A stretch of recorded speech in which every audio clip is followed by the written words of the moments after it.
Nüvə enerjisinin enerji baxımından təhlükəsiz olduğu deyilsə də, son 100 ildə radiasiya səviyyəsində normadan sapmalar və böyük nüvə qəzaları planetimizə böyük ziyan vurub. Gəlin bu nüvə qəzalarına və onların dünyaya mənfi təsirlərinə daha yaxından nəzər salaq. 6. Mayak, Kışdım, Rusiya. Mayak nüvə fəlakəti 29 sentyabr 1957-ci ildə Ural dağları yaxınlığındakı Kışdım şəhərindəki nüvə yanacağı zavodunda baş verdi. Mayak atom stansiyasında partlayışa istilik çənindəki suyun buxarlanması səbəb olub. Suyun buxarlanması nitratların və asetatın yığılmasına səbəb oldu. Bu maddələrin hava ilə təması nəticəsində kimyəvi partlayış baş verib. Partlayışdan sonra ətraf mühitə 80 ton kimyəvi tullantı atılıb. Mayak faciəsini maraqlı edən isə dünyanın bu nüvə qəzasından düz 20 il sonra xəbər tutması idi. 1957-ci ildə nüvə reaktoru partlayanda dünyada heç kimin Mayak atom elektrik stansiyasından xəbəri yox idi. Partlayış olsa belə, Sovet Rusiyası baş verənləri gizlətməyə qərar verdi.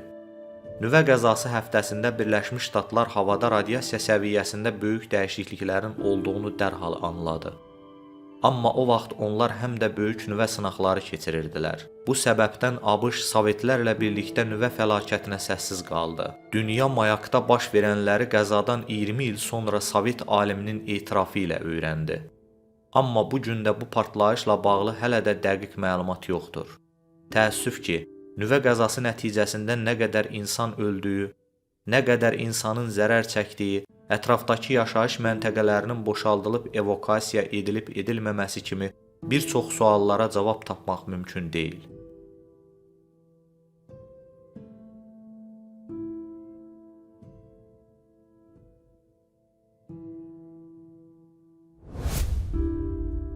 Beş.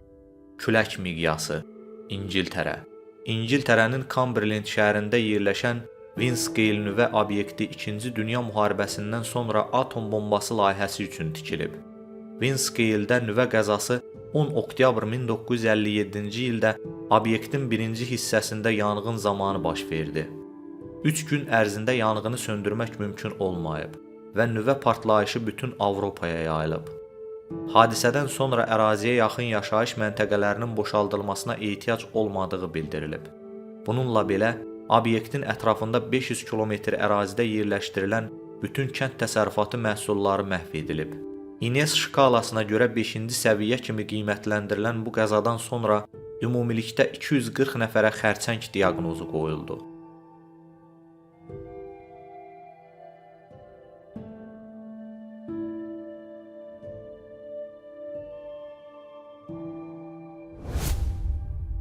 Dörd. 3 mil adası, ABŞ, Pensilvaniya. ABŞ tarixində ən dəhşətli nüvə qəzası 28 mart 1979-cu ildə baş verib. 3 mil adasında yerləşən atom elektrik stansiyasında 2 təzyiqli su reaktoru var idi. İkinci reaktorun soyutma sistemindəki nasazlıq reaktorun nüvəsinin əriməsi ilə nəticələnib. Nüvənin əriməsi nəticəsində ayrılan radioaktiv qazlar 2-ci dərəcəli binada yerləşən çəndə yığılmışdı. Qəzadan 2 gün sonra toplanmış radioaktiv tullantı qazı parçalanma çəninə ötürülüb. Bu mərhələdə az miqdarda qazlar ətraf mühitə sızdı. Lakin əhəmiyyətli bir hissəsi filtrlərdə saxlanıldı. Qəza nəticəsində yaranan hesabata görə, sızan radiasiyanın sağlamlığa təsir edəcəyi düşünülən radiasiya səviyyəsindən aşağı olduğu iddia edilib. Bununla belə, İNES bu qəzanı 5-ci səviyyə kimi təyin etmişdir. Qəzadan sonra ABŞ-da demək olar ki, bütün atom elektrik stansiyası layihələri ləğv edildi.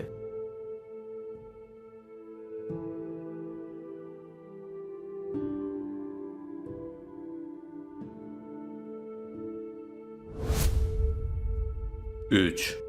Çernobıl, Ukrayna. Çernobıl faciəsi tarixin ən böyük nüvə fəlakətlərindən biri idi. Çernobıl atom elektrik stansiyası o vaxt Sovet İttifaqının tərkibində olan Ukraynanın Pripyat şəhəri yaxınlığında yerləşirdi. Elektrik stansiyasında işləyən operatorlar 26 aprel 1986-cı ildə 4-cü reaktorda təcrübə aparmaq istəyirdilər. Bu təcrübənin əsas məqsədi əsas enerji təchizatı kəsilsə, turbinlərin nə qədər müddətdə enerji verəcəyini müəyyən etmək idi. Təcrübə zamanı gözlənilməz güc artımı müşahidə edildi.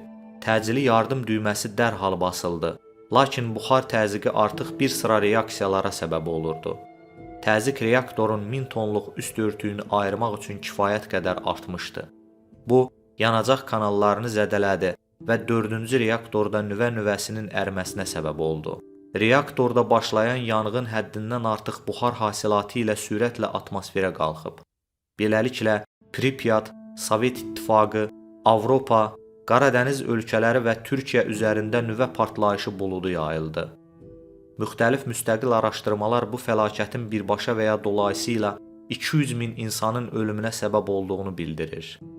2016-cı ildə atom elektrik stansiyası tamamilə polad qalxanla örtülmüşdü. Təxminən 100 ildir radioaktiv sızmanın qarşısını alacağı proqnozlaşdırılan bu qalxan 1,5 milyard dollara başa gəldi. Çernobıl faciəsi bu günə qədər ən pis nüvə qəzası hesab olunur. O qədər ki, bu fəlakət INES-in ən yüksək təsnifatı olan 7-ci səviyyəyə çatdı. Bu səviyyədə miqyaslı cəmi 2 nüvə qəzası var. Bunlardan biri Çernobıl, digəri isə Fukushima atom elektrik stansiyasında baş vermiş qəzalardır. Çernobıl öz xərcləri və itkiləri ilə bütün dünyanı şoka saldı. Bu qəzadan sonra dünya miqyasında atom elektrik stansiyalarına qarşı etiraz nümayişləri keçirilməyə başlandı.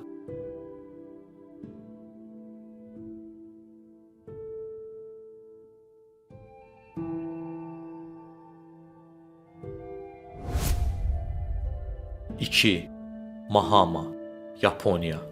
9 avqust 2004-cü ildə Mahama atom elektrik stansiyasında reaktorun turbinində soyuducu suyun kifayət qədər olmaması səbəbindən böyük qəza baş verdi. Bu qəza Fukushima fəlakətinə qədər Yaponiya tarixində ən böyük nüvə qəzası idi. Yaponiya qəzada radioaktiv sızma olmadığını açıqlasa da, elektrik stansiyasının turbinlərindən sızan buxar 5 nəfərin ölümünə səbəb olub. Elektrik stansiyasında və ətrafında yüksək səviyyədə ehtiyat tədbirləri görülsə də, burada çalışan 400 nəfər radiasiyaya məruz qalıb.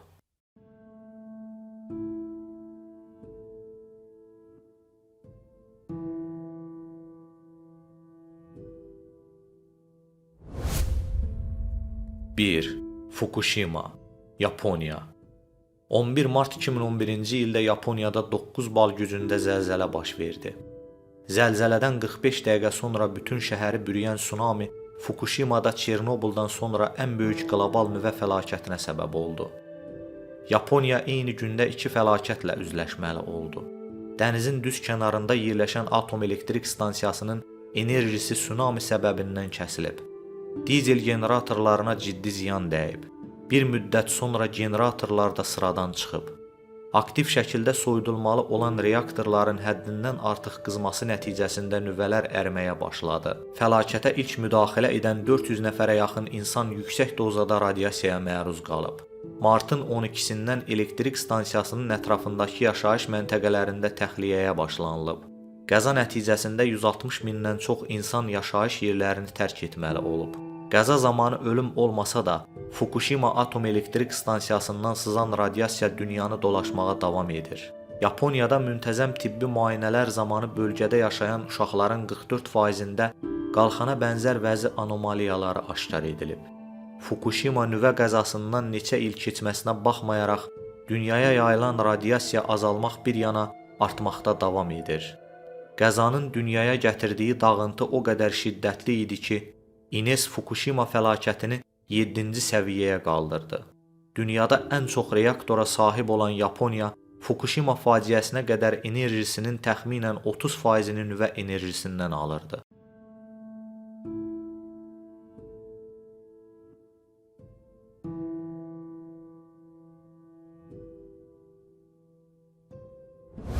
Nüvə fəlakətləri böyük dağıntılara səbəb olmağı ilə yanaşı, yaşadığımız dünyanı da qaçınılmaz bir qiyamət ssenarisi ilə təhdid edir.